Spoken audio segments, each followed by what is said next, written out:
नमस्कार, रोजाना खबर में आप सभी का हार्दिक स्वागत है। मैं हूं भास्कर विभूति। हिम्मते मर्दे मददे खुदा। जब इंसान हिम्मत करता है तो खुदा भी उसकी मदद करते हैं। कुछ यही एग्जाम्पल को चरितार्थ किया है, उदाहरण को एक बड़ा मूर्त रूप दिया है मेरठ क्रांति भूमि के प्रिंसिपल डॉक्टर सुखपाल सिंह तोमर। जिस तरीके से लगातार गिरती शिक्षा व्यवस्था, जी हाँ, बड़ी साफगोई के साथ कहना चाहता हूं कि सरकारी शिक्षा व्यवस्था हमेशा हाशिए पर रही है। लगातार 2 दशक तक दिल्ली और मेरठ उत्तर प्रदेश के एजुकेशन सिस्टम को कवर करने के बाद इतना तो कह सकता हूं कि सरकारी स्कूलों से प्राइवेट स्कूलों में बच्चों का जाने का जो चलन बढ़ा है वो सरकारी शिक्षा व्यवस्था के गिरते स्तर को दर्शाता है।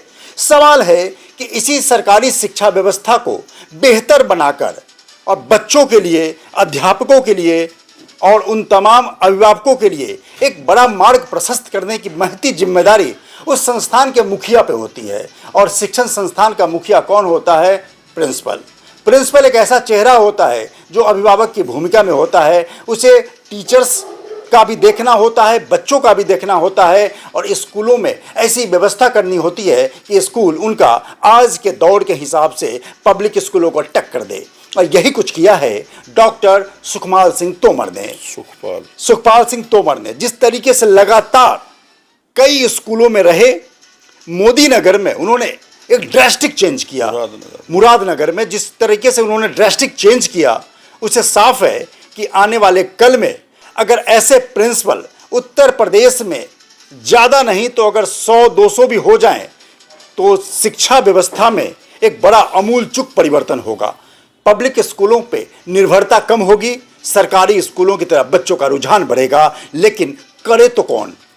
किसके अंदर जीवित व्यक्तित्व है? आपको सरकारी नौकरी मिली, आपने सैलरी उठाई, आप अपने पॉकेट से 5 रुपया भी खर्च करके एक चौक नहीं लाते, एक पेंसिल नहीं लाते स्कूल के लिए। और ऐसे में कोई प्रिंसिपल अपने तन मन धन और अपने व्यवहार से स्कूलों को 4 चांद लगाए तो इसी का नाम है राज्य अध्यापक पुरस्कार। जी हाँ, इसी ताने बाने को समेटने के लिए उत्तर प्रदेश का सबसे बड़ा टीचर सम्मान राज्य अध्यापक पुरस्कार को प्राप्त करने वाले डॉक्टर सुखपाल सिंह तोमर आज हमारे साथ मौजूद हैं।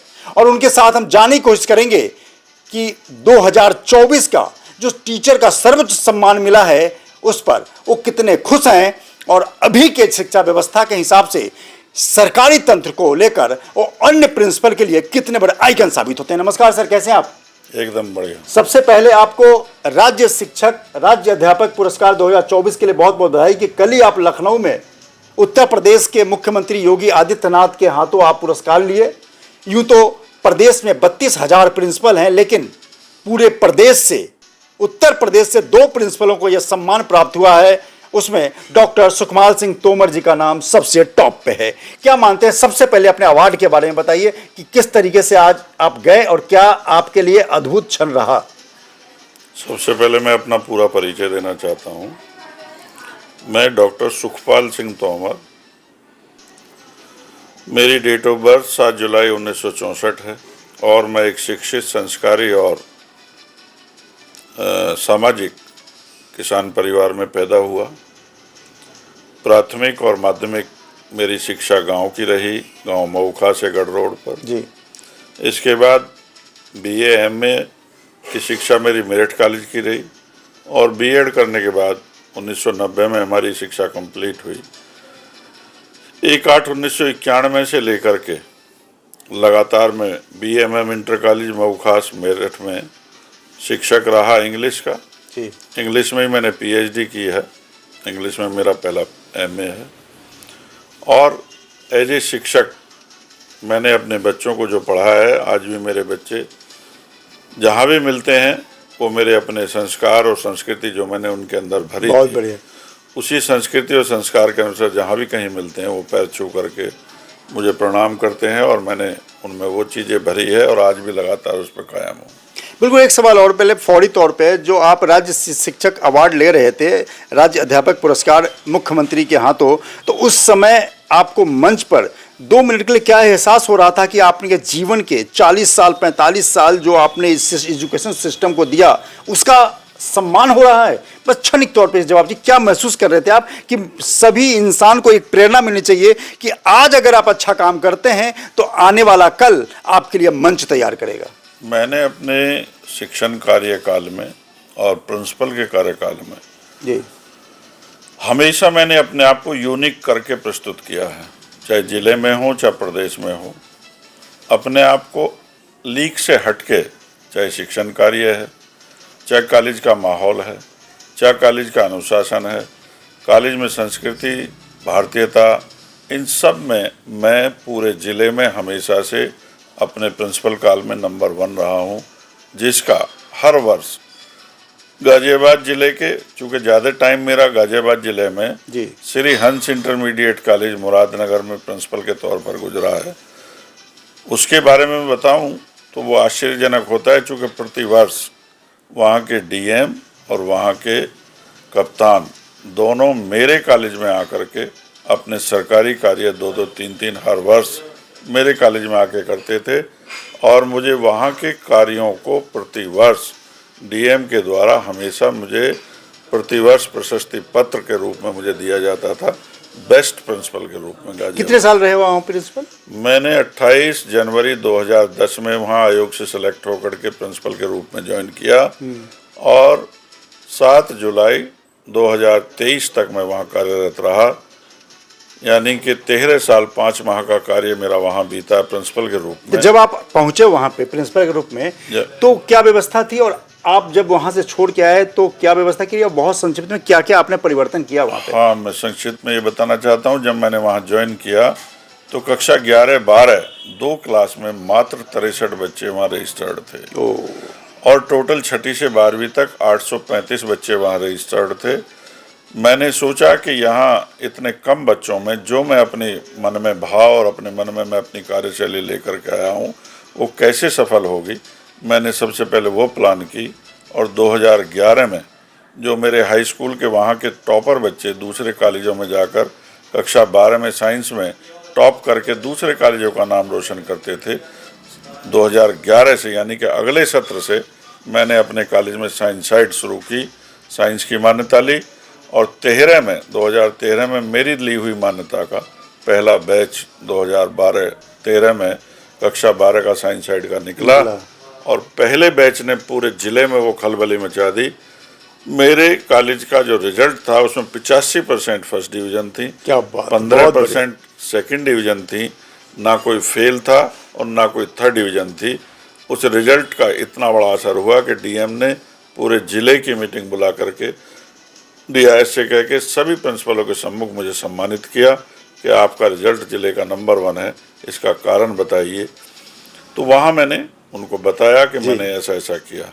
उसके बाद मैंने देखा समाज की मांग थी कि आजकल कॉमर्स का बहुत अच्छा वो है स्कोप, बदलते 2013 से मैंने वहाँ कॉमर्स स्टार्ट की 12वीं में, और ये क्रम जैसे ही शुरू हुआ तो बच्चों की संख्या हमारी जहाँ 63 थी 11वीं 12वीं में वो 800 तक पहुँच गई, मात्र 2 साल में। 2 साल में। तो ये पहले मुझसे पूर्ववर्ती जो वहाँ प्रिंसिपल हुआ करते थे उनका नारा था छोटा परिवार सुखी परिवार, यानी कि जितना बच्चा कम उतना उनको अनुशासन अच्छा लगता था। लेकिन मेरा नारा है कि हम समाज को जितना अधिक से अधिक शिक्षित करें अपने अनुसार उतना बढ़िया, जितना वृद्ध परिवार है मेरे लिए उतना अच्छा परिवार है। मैं इस नारे के साथ अपने जीवन को जीता हूँ। मेरा खुद का परिवार भी खूब अच्छा खासा भरा पूरा रहा, और मैं कॉलेज में भी यही चाहता हूँ कि मेरे कॉलेज में अधिक से अधिक बच्चे आएँ। उस समय के प्रिंसिपल मुझसे पूर्व के वो हो सकता है अनुशासन में ये डरते हों कि कॉलेज में कोएड है, कक्षा 11-12 में बड़े बच्चे आते हैं तो उनका अनुशासन खराब हो जाए। ऐसा नहीं है। यदि प्रिंसिपल का अपना उसकी पर्सनैलिटी अच्छी है, उसका कार्यशैली अच्छी है, उसका अपना खुद का अनुशासन अच्छा है। देखिए, अनुशासन हमेशा ऊपर से नीचे को चलता है। प्रिंसिपल खुद अनुशासित है तो टीचर भी अनुशासित होंगे और बच्चे भी अनुशासित होंगे। टीचर का प्रेयर पर प्रिंसिपल का जो अपना वक्तव्य होता है डेली का, अपना उसका जो बच्चों को संबोधन होता है, उसी से कॉलेज में सबसे अच्छा अनुशासन, संस्कार और भारतीयता फैलती है। क्या क्या आपने परिवर्तन किए वहाँ पे? मैंने यही परिवर्तन किया। सबसे पहले मैंने मान्यताएं लेकर बच्चों को बढ़ाया और वहाँ मात्र मैं ये कह सकता हूँ जो बड़ा दयनीय स्थिति थी, मुझे बड़ी बुरी लगती थी कि पूरे स्टाफ के लिए और प्रिंसिपल खुद के आपको लिए, विजुअल दिखा भी रहा हूं मैं, आप लगातार इनके साथ साथ बातचीत में आप विजुअल देख भी रहे होंगे जी। प्रिंसिपल खुद के लिए केवल एक टॉयलेट वहाँ था। और जब बोर्ड की परीक्षाएं होती थी तो उसमें 60-70 टीचर बाहर के भी आ जाते थे ड्यूटी पर, और वहाँ उस एक टॉयलेट के लिए महिलाएं और पुरुष दोनों लाइन लगा कर खड़े रहते थे। स्टाफ रूम में वो टॉयलेट होता था। सबसे पहली जरूरत होती है आदमी की स्वच्छ वातावरण होना, यानी कि उसके लिए अच्छे साफ सुथरे टॉयलेट चाहिए, साफ सुथरा पानी पीने के लिए चाहिए। जीवन की सबसे बड़ी आवश्यकता है, जिस पे मैंने पहले ही साल कार्य किया और वहाँ 12 अलग अलग स्वचालित टॉयलेट्स महिलाओं के लिए अलग, पुरुषों के लिए अलग बनवाए। उसी तरह से हमारी गर्ल्स के लिए मैंने 22 टॉयलेट स्वचालित। अच्छा, एक टॉयलेट पर आपने 22 टॉयलेट बनवा दिए? एक टॉयलेट पे 22 नहीं, 60 टॉयलेट्स में बनवा करके। क्या बात है। 60 टॉयलेट तो मुझे लगता है प्राइवेट स्कूल में भी नहीं होते होंगे। लड़कों के लिए, लड़कियों के लिए, महिलाओं के लिए और पुरुषों के लिए, टीचर्स के लिए अलग अलग। और प्रिंसिपल का ऑफिस मैंने वहाँ बनवाया। जो मैं गया था तो वहाँ 8x8 का एक छोटे से कमरे में एक ऑफिस था, लेकिन आज जब मैं वहाँ छोड़ करके आया हूँ, प्रिंसिपल का, प्रबंधक का, बाबुओं का और स्टाफ रूम सब एसी से स्वचालित हैं। सब बढ़िया सुंदर आकर्षक बने हुए हैं। सबके साथ अटैच लैट्रिन बाथरूम है। बच्चों पे आते हैं, बच्चों को हमने वहाँ 4 स्मार्ट क्लास बनवाई। बच्चों के लिए पढ़ाई के लिए सुंदर माहौल बनाने के लिए बढ़िया एकदम से फर्नीचर बनवाया। करीब 2000 बच्चों के बैठने का हमने फर्नीचर सुंदर बनवाया। और सारी बिल्डिंग जो कभी पीली मिट्टी से पुती होती थी, उस पूरी बिल्डिंग को अपेक्स, एशियन के अपेक्स पेंट से अंदर बाहर से पुतवा करके, पेंट करवा करके ब्रांडेड स्कूल बना दिया। ब्रांडेड स्कूल बनवाया। बहुत बढ़िया, मल्टी स्टोर। बहुत बधाई। बिल्कुल। वहाँ पर कोई जो है प्रयोगशाला नहीं थी। आज आप जाकर के देखेंगे वहाँ फिजिक्स, केमिस्ट्री, बायो और ज्योग्राफी और इसकी होम साइंस की वेल इक्विप्ड बहुत सुंदर प्रयोगशालाएं बनाई हुई हैं।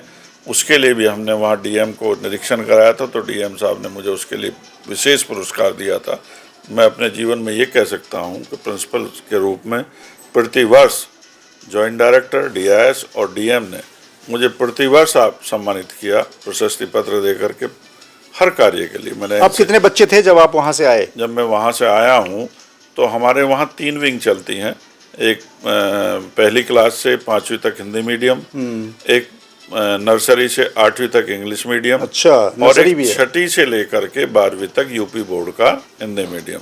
इन सब में मिला करके लगभग जहाँ मैंने 835 बच्चे पाए थे जब मैंने ज्वाइन किया, अब मैं वहाँ 4200 बच्चे छोड़ करके आया। मतलब 4200 बच्चे जीवट व्यक्तित्व के धनी और करने का जुझारूपन। चाहते तो ये भी सरकारी सैलरी लेकर आप जाते सुबह 7-8 बजे और घर आ जाते 3-4 बजे और अपने फैमिली में रम जाते, लेकिन इन्होंने स्कूल को भी फैमिली माना, स्कूल की बिल्डिंग को भी अपने घर जैसा साफ सुथरा ब्रांडेड बनाने के लिए पहल की। सर, ऐसी फीलिंग आई कहाँ से? आप औरों से अलग क्यों हुए? आप भी चाहते तो नौकरी कर सकते थे, और लोग कर रहे हैं। आपके अंदर बदलाव की बातें कहाँ से आई? परिवार से आई, या आपने किसी को आइडियल माना, या कैसे सोच कैसे बदली कि हमें आइडियल लेना है?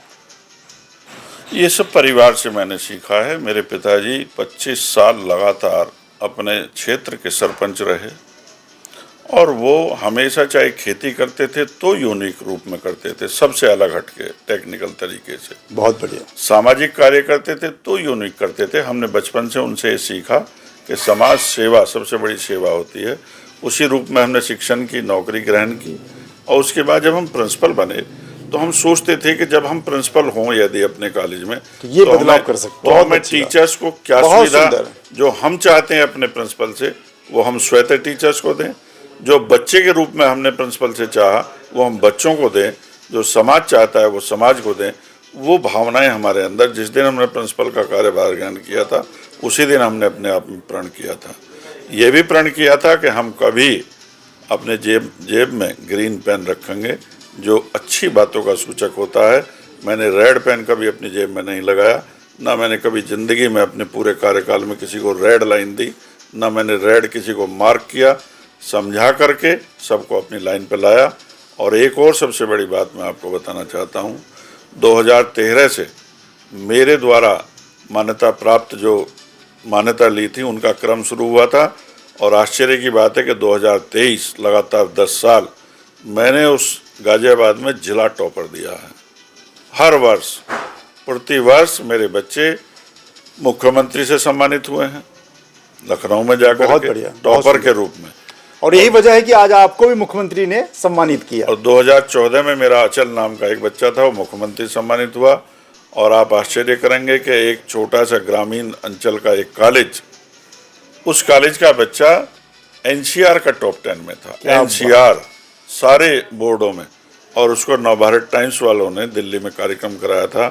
पहली हमारी मानव संसाधन मंत्री भाजपा की थी स्मृति ईरानी, उन्होंने उसे दिल्ली बुला करके सम्मानित किया 5.5 लाख रुपए का। मतलब हंस इंटर कॉलेज जो मुरादनगर में है, वहां का बच्चा सभी board, ICSE board, CBSE board, जिसको सीबीएसई बोर्ड सबसे ज्यादा आकर्षण का आजकल केंद्र बना हुआ है। बहुत सोचने वाली बात है कि यूपी बोर्ड की बच्ची, आंचल तो लड़की, ये छात्रा, अच्छा लड़का, अचल नाम का छात्र ने एनसीआर में सभी बोर्ड को पीछे छोड़ते हुए सबसे अधिक नंबर लाया और एचआरडी मिनिस्टर स्मृति ईरानी ने सम्मानित किया। बहुत बड़ी बात है आपके लिए। 5.5 लाख रुपए का चेक देकर 5.5 लाख रुपया का cheque HRD minister, generally HRD minister बुलाते नहीं है, सीबीएसई चेयरमैन तक बुलाते हैं। हाँ, उस बच्चे ने फिर उसके बाद पढ़ाई मेरे ही अनुसार, मैंने नवभारत टाइम्स वालों को उसको गोद दिलवाया, चूंकि वो गरीब माँ बाप का बच्चा था। बताइए, वो पढ़ नहीं सकता था, वो डीयू से उसने बीएससी एमएससी किया और वो आज आईएएस है बच्चा। मुझे बड़ी खुशी है कि हमारे स्कूल के बच्चे, लगभग 200 बच्चे उसमें नीट में सेलेक्ट हुए और 250 से ज़्यादा बच्चे हमारे जो है जेईई मेंस में सेलेक्ट हुए। और ऐसे अनेक सिविल सर्विसेसों में हमारे यहाँ के बच्चे सेलेक्ट हुए हैं। तो मुझे आत्मीयता की तरफ से खुशी है। और मैंने बच्चों के लिए किया कि वहाँ फील्ड नहीं था खेलने के लिए, बच्चों को खेलने की सुविधा के लिए 220 मीटर लंबा और करीब 44 मीटर चौड़ा एक फर्स्ट क्लास अपना हमने फील्ड तैयार करा समतल करके, और उसमें पूरी मखमली घास लगा करके चारों तरफ उसके जो है फुलवाड़ी लगा करके वो इतना सुंदर फील्ड हमने बनाया कि हमारे गाजियाबाद के सभी डीएम उसी फील्ड में आकर के अपने कार्य करते थे और मुझे अप्रिशिएट करते थे कि पूरे जिले में किसी पब्लिक स्कूल में भी इतना सुंदर फील्ड नहीं है। बिल्कुल, लगातार जिस तरीके से, मतलब मैं ऐसा लग रहा है कि किसी सरकारी स्कूल के प्रिंसिपल से इंटरव्यू नहीं ले रहा हूँ, लग रहा है किसी शहर के ब्रांडेड पब्लिक स्कूल के प्रिंसिपल से इंटरव्यू। ऐसी बातें, 200 बच्चे नीट में, कोई बच्चा टॉपर है, गरीब बच्चा आईएएस बन गया। और ऐसे प्रिंसिपल जो रात दिन सोचते थे, रातों को नींद नहीं आती थी इनको कि स्कूल को कैसे आगे ले जाएं। तभी तो 32,000 प्रिंसिपल्स में उत्तर प्रदेश, जो देश का एक सबसे बड़ा राज्य है, 32 करोड़ की आबादी है, बहुत सारे, कई तो कंट्री की आबादी नहीं है, वहां पर केवल 2 लोगों को सम्मानित किया गया प्रिंसिपल को, जिसमें तोमर साहब भी थे, डॉक्टर तोमर साहब। और जिस तरीके से सम्मान देते वक्त योगी को भी गर्व हो रहा होगा और पूरे प्रदेश को भी गर्व हो रहा होगा कि जिस सरकारी स्कूल को हम पब्लिक स्कूल के मुकाबले हेयर दृष्टि से देखते हैं, और किसी का बच्चा अगर पब्लिक स्कूल में पढ़ता है तो कहते हैं कि मेरा बच्चा शहर के किसी ब्रांडेड स्कूल में पढ़ रहा है, पब्लिक स्कूल में, और सरकारी वाले को कहते हैं अच्छा सरकारी में पढ़ रहा है। ऐसी स्थिति के बदलाव के सबसे बड़े जनक, पुरोधा अगर कहा जाए तो वाकई डॉक्टर तोमर साहब, आपको सैल्यूट, साधुवाद कि आपने इस जैसी भावना को जिंदा करके रखा। एक चीज और बताना चाहता हूँ, 2016 में मेरठ में वर्ल्ड की सबसे बड़ी पेंटिंग बनी थी माल रोड पर, और मेरा कॉलेज चूँकि बहुत बड़ी ऊंचाई पर था, तो यहाँ से डीएम के द्वारा हम पे सूचना गई थी कि आप अपने कॉलेज से कुछ बच्चों को इसमें सहभागिता करा दें तो बहुत अच्छा होगा। तो मेरे कॉलेज से 11 लड़कियाँ मेरे आर्ट के टीचर के साथ यहाँ आई थी। उनको, मेरे कॉलेज की 11 बच्चियों को और मेरे टीचर को Guinness book of world record का जो है खिताब मिला हुआ है, जो शायद दुनिया में सरकारी स्कूल का किसी में ऐसा नहीं मिल सकता कि 11 बच्चे Guinness book of world record में रजिस्टर्ड हों। बिल्कुल, लगातार 2 दशक से पत्रकारिता में लगातार सीबीएसई बोर्ड और तमाम विद्यालयों को कवर करना, पब्लिक स्कूल को कवर करना, आज वाकई डॉक्टर तोमर साहब का इंटरव्यू लेते समय भावुक भी हो रहा हूं और गौरवान्वित भी हो रहा हूं कि किस तरीके से एक पब्लिक सरकारी स्कूल का ये बखान कर रहे हैं। तो वाकई ऐसे तो बहुत सारे, फिंगर्स पे गिना दूंगा, 1-2 पब्लिक स्कूल छोड़ दिया जाए तो पब्लिक स्कूल भी हंस इंटर कॉलेज जो मुरादनगर में है, जहाँ के प्रिंसिपल के तौर पे इन्होंने पूरे वहाँ पे बदलाव किया, तो तुलना नहीं की जा सकती। और जिस तरीके से Guinness book of world record तक सरकारी बच्चों को इन्होंने पहुँचाया, क्या लगता है कुछ हम इस तरह की बातों में आ जाते हैं कि समय के हिसाब से जो समय बदला है, आप डिसिप्लिन के बहुत अच्छे प्रिंसिपल माने जाते हैं। आपने डिसिप्लिन, अभी मैं दिखा भी रहा हूँ, जैसे जैसे विजुअल आप देख भी रहे होंगे, ये प्रेयर में भी आप देख रहे हो किस प्रकार से बच्चे प्रेयर कर रहे हैं। ऐसे लग रहा है आर्मी के जवान या एनसीसी कैडेट केवल प्रेयर कर रहे हैं। बदलते समय में शिक्षा का जो स्तर खैर कुछ तो गिरा है। क्या लगता है कि बच्चों को पनिश न करना बच्चों के मनोबल को, और जो विपरीत बच्चे हैं, जो जिसे कहते हैं खराब बच्चे हैं, उनके मनोबल को बढ़ाता है? एक छोटे से थप्पड़ पे भी हम लोगों ने बहुत मार खाया, जरूर ज़्यादा मार खाया टीचर से, लेकिन कभी तक पेरेंट्स ने, कभी टीचर स्कूल में आके बताया नहीं, और आपने भी शायद खाया होगा क्योंकि आप मुझसे ही बड़े हैं। तो क्या लगता है यह व्यवस्था ठीक है कि एक प्रिंसिपल ने, एक टीचर ने अगर डांट दिया, एक थप्पड़ भी लिया, तो पेरेंट्स FIR तक करा देते हैं और टीचर अब इसीलिए बच्चों का मनोबल बढ़ता जा रहा है? देखिए, मैंने बताया मेरा अपनी कार्यशैली है कुछ जो लीक पे चलने वाले लोग हैं उनसे हट के चलने की, और अपनी बड़ी लाइन खींच के चलने की। ठीक है, आज का माहौल है, पेरेंट्स के एक एक बच्चा होता है, वो अपने साथ में उसको रखते हैं, फ्रेंड्स सर्किल में उसको रखते हैं जी। लेकिन पहले होता था कि माँ बाप अपने बच्चे से गैप बना करके रखते थे। उस बच्चे को उस अनुशासन का पाठ बचपन से मिलता था। लेकिन आज पेरेंट्स के पास एक एक बच्चा होता है, वो पूरा फ्रेंडली व्यवहार अपने घरों में करते हैं। और वो बच्चा चाहता है कि कॉलेज में जाकर भी मुझे यही माहौल मिले। यदि उसको उतना अच्छा माहौल मिलता है तो पढ़ाई में इंटरेस्ट भी लेता है, हर चीज़ में इंटरेस्ट लेता है। मैं मानता हूँ कि बदलाव बहुत आया है, बदलाव समाज में आता है तो शिक्षण संस्थाओं में भी आता है। लेकिन इसके साथ साथ मैं ये कहना चाहता हूँ, यदि हमारी बच्चे को पीटने की नीयत अच्छी है, यानी बच्चे के हित में है, तो कोई बच्चा उसका विरोध नहीं करता। उसका मैं खुद उदाहरण हूँ। मैं अपने कॉलेज में साइंस के जो टॉप 12वीं क्लास के बच्चे होते हैं जी, उनको नोहड़ा करके हम उनके पीछे खूब डंडे बजाते हैं यदि काम नहीं करते हैं। आज तक मेरे को 2010 से लेकर के 25 चल रहा है, 15 साल हो गए, कभी कोई एक बच्चे की कंप्लेंट कभी मेरे पास नहीं आई, ना कोई गार्जियन मेरे से ये विरोध करने आया कि हमारे बच्चे की पिटाई क्यों की, जबकि बच्चों की गलती पर खूब पिटाई हुई है। लेकिन मैं स्वयं अनुशासित होने का समर्थक हूँ। मैं बच्चों को हमेशा स्वयं अनुशासित होने का पाठ देता हूँ, टीचर्स को भी देता हूँ। और सबसे बड़ी बात है, मेरे स्कूल में हमेशा मुस्लिम और हिंदू जो आजकल ये दुनिया भर का माहौल चला हुआ मेरे कॉलेज में कभी नहीं रहा है। मैं ये कह सकता हूँ, मुरादनगर मोमडन्स का मिनी पाकिस्तान है, लेकिन वहाँ आधे यानी 50% मोमडन बच्चे होते हुए भी वो भारतीय संस्कृति में रह करके हमारे सभी गुरुजन का, मेरा भी मोमडन्स के बच्चे पैर छूकर अभिवादन करते थे। मैं ये बताता हूँ, मेरी आदत है अलग से काम करने की। बिल्कुल। किसी मोमडन बच्चे ने मेरे कार्यकाल में कभी यह आपत्ति नहीं की कि हमसे आप पैर छूने के संस्कार क्यों दे रहे हैं। मेरी प्रेयर पर सुबह गायत्री मंत्र होता है, वंदे मातरम होता है, भारत माता की जय बोलती हैं, बहुत बढ़िया, सब चीज़ें होती है, यानी जो होना चाहिए। कभी किसी बच्चे की तरफ से आज तक मुझे नहीं किसी की आपत्ति हुई कि आप यहाँ ऐसा क्यों माहौल बना रहे हैं, जैसा आजकल जो विपक्ष पार्टियां हैं वो माहौल कहती हैं कि ये तो जो है हिंदू राष्ट्र घोषित करने का एक तरीका। नो, हमारी भारतीय संस्कृति पहले से जो चली आ रही है, हम उसी को आगे बढ़ाना चाहते हैं, और उसमें बहुत कुछ छुपा हुआ। मैं एक सेंटेंस में उसको बताना चाहता हूँ। मैंने अपने खुद के बच्चों को भी और जिनको पढ़ाया उन बच्चों को भी मैं ये सिखाता हूँ, यदि आपने अपने बचपन में झुकना सीख लिया, बहुत सुंदर, यदि झुकना सीख लिया तो जीवन में आप कभी भी नाकामयाब नहीं होंगे, कामयाब होंगे। झुक करके आप किसी से काम को कहें, वो खुश होकर के, खड़ा होकर के आपके काम को करेगा। और यदि आप छाती निकाल करके उससे बात करेंगे तो जो काम होता होगा वो भी नहीं होगा। बिल्कुल, जिस तरीके से लग जी। दूसरी बात यह है, पेरेंट्स के सामने यदि बच्चा जाता है और आता है, उनके पैर छूता है, तो पेरेंट्स उसको इतना बढ़िया आशीर्वाद देते हैं। ये आशीर्वाद ही जीवन में दुनिया को सफल बनाता है। मेरे ऊपर भी मेरे गुरुओं का, मैंने जो अपने सत्कर्म किए इस टीचर के रूप में, उसका प्रतिफल मुझे प्रिंसिपल के रूप में मिला। और प्रिंसिपल के कार्यकाल में मैंने समाज के लिए, बच्चों के लिए, शिक्षकों के लिए जो कार्य किया है उनके भले में, उसी का प्रतिफल है कि मुझे आज राज्य अध्यापक पुरस्कार 2024 से सम्मानित किया गया है।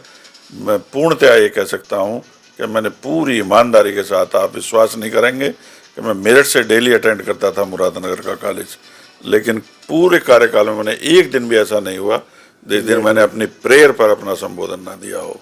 यानी आप इससे बता सकते हैं कि मैं सर्दी, गर्मी, बरसात और कोहरे का भी समय आता है, कोहरा भी आता है कि 1 मीटर का दिखाई नहीं देता है। यदि 7:30 बजे का कॉलेज है तो मैंने हमेशा 7:15 बजे जाकर के अटेंड किया है।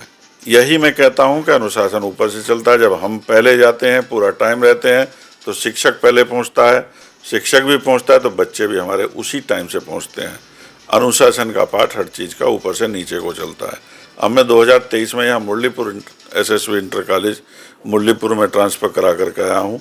मेरे मन में था, मैंने वो क्षेत्र दुनिया के टॉप स्थान पर पहुँचा दिया है पढ़ाई के और खेल कूद के उसके मामले में। मैंने सोचा जिस क्षेत्र में मैं पैदा हुआ हूँ उसको भी आगे, उस क्षेत्र को भी विकसित करूँ। मेरे अभी 2027 तक मेरा रिटायरमेंट था, लेकिन अब ये पुरस्कार मिलने से 29 तक पहुँच गया है। मैं वादा करता हूँ कि इस SSV इंटर कॉलेज को श्री हंस इंटरमीडिएट कॉलेज से ऊपर की ऊंचाइयों तक पहुंचा करके रहूंगा।